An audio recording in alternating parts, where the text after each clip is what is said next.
Alright guys, these are the notes for 11.5, and here we're going to start getting into volume and different formulas to find volumes of different shapes. So if you recall, volume is the number of cubic units contained in the interior of a solid. So when I'm talking about cubic units, I'm talking about three-dimensional space. Okay, so now into 3D. Cavalari's principle, we're not going to do a whole lot with this as we used to. If two solids have the same base and the same cross-sectional area at every level, then they have the same volume. Like I said, we're not going to do a whole lot with that. A prism is a polyhedron in which both bases are congruent and parallel, and the faces are rectangles. All right, a cylinder, guys, is a non-polyhedron in which both bases are circular, congruent, and parallel. All right, similar solids. Two solids of the same type with equal proportions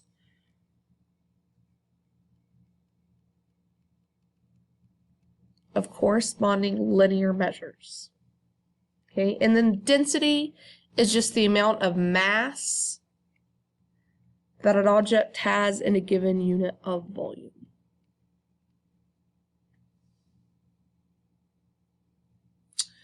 All right, so first thing we're going to look at is prisms. Now remember, prisms have two bases, okay? They're up here and they're down here. Okay, and the bases must be congruent and parallel. So it could be slanted like this, or it could be up and down like this. It doesn't really matter. Now, when I find the volume of a prism, its volume equals area of the base times height.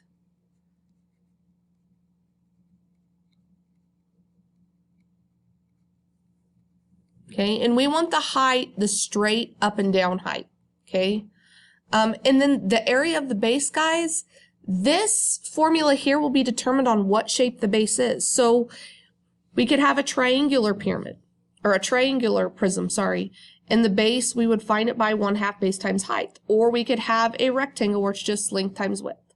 Or maybe we have a hexagonal base where we have to do 1/2 apothem times perimeter, okay? So just know that the volume of any prism is the area of the base times the height. All right, let's look at an example here. Let's look at example 1. And so we see here that this is a triangular prism. Okay, so this is a base and this is a base. Okay, and we know those are the bases because the other three sides are rectangles and the faces of prisms are rectangles. Okay, so the first thing we want to do is we want to find the area of this base. Okay, and notice down here it's a right angle, so this is also a right angle. Okay, so I'm going to say area of the base equals 1/2 times base times height. Okay, well, if this is our right angle right here, here's my base, here's my height. So I could just say the area of the base is 1/2 times 4 times 3, which is 1/2 times 12, which is 6. Okay, so the volume equals the area of the base times height. The area of the base is 6. Okay, now the height is basically the distance between the two bases. So if we look here, this right here is the distance between the two bases. So my height, I'm going to put as 2. So the volume is 6 times 2, so the volume is just 12. Don't forget that's centimeters cubed. All right, so let's look at this shape here. Okay, here we have a trapezoid base. Okay, so this is a base, and this is a base. Okay, and just to remind you, the area of a trapezoid is 1/2 times base 1 plus base 2 times height.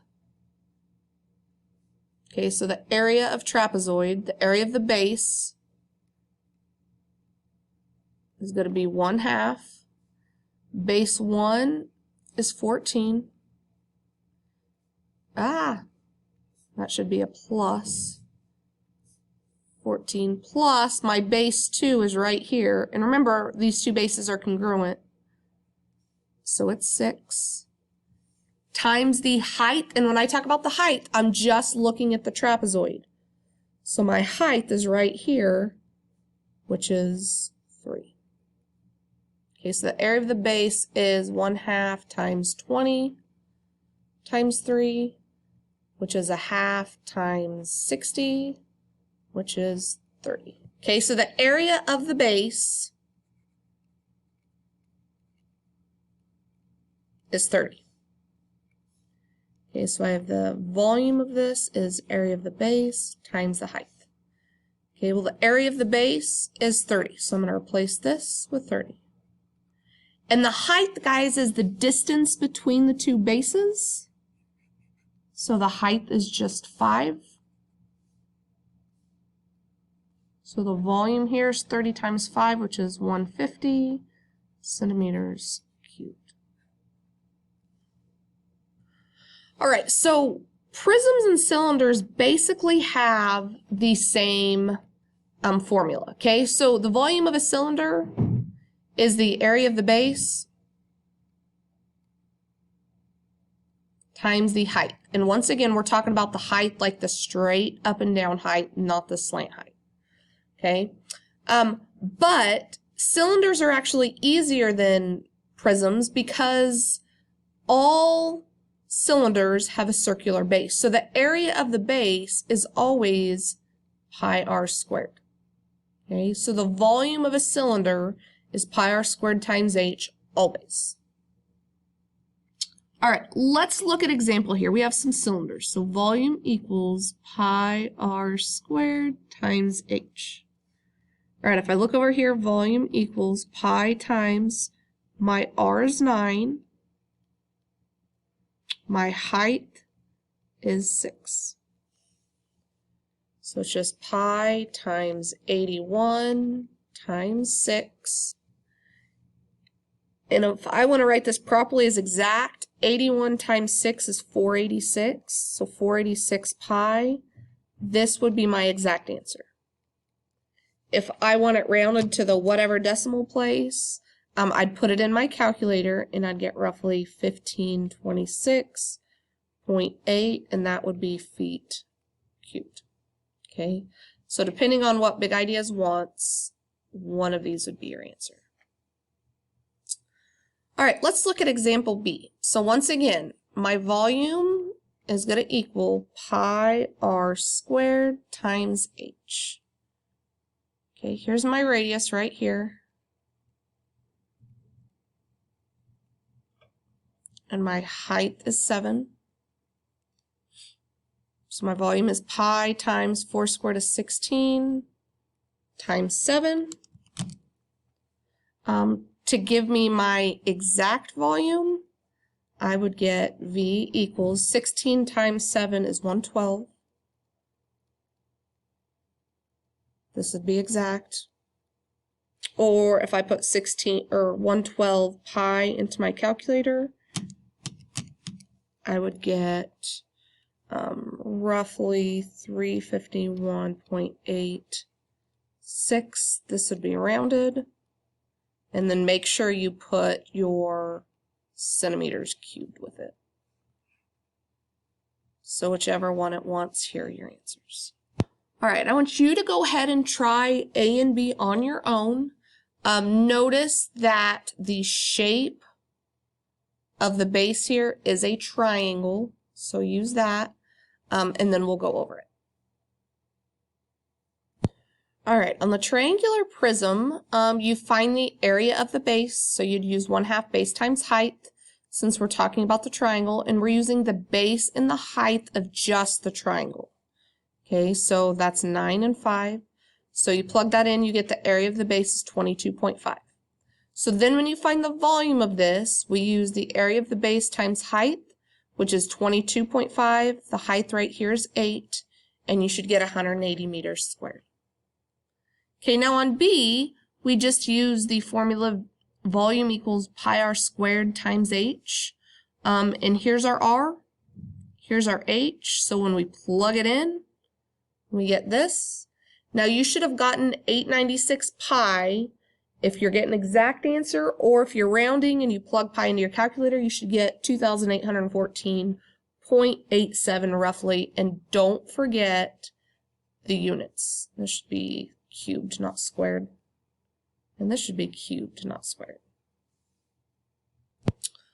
All right, let's look now at another problem. So here's another formula you should learn if you don't already know it from a science class. It's density equals mass over volume. Okay, so it says the diagram shows the dimension of a standard gold bar at Fort Knox. Gold has a density of 19.3 grams per cubic centimeter. Find the mass of the standard gold bar to the nearest gram. All right, so density equals mass over volume. We're given the density, so 19.3 grams per centimeter cubed is going to equal mass over volume. Okay, we have to find the mass, which means we have to get the volume to plug in order to find mass. Okay. But notice that we're talking about cubic centimeters, and here we're in inches.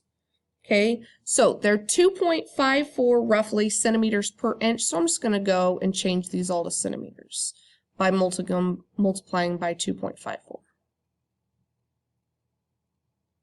Okay, so this side is about 17.78 centimeters.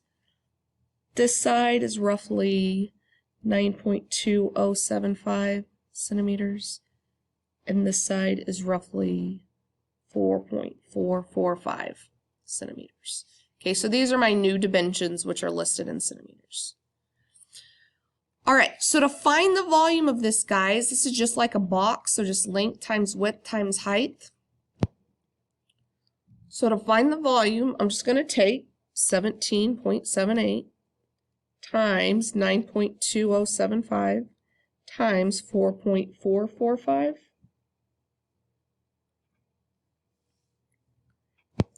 So guys, when I plug this into my calculator, I get the volume is roughly 727.69 centimeters cubed.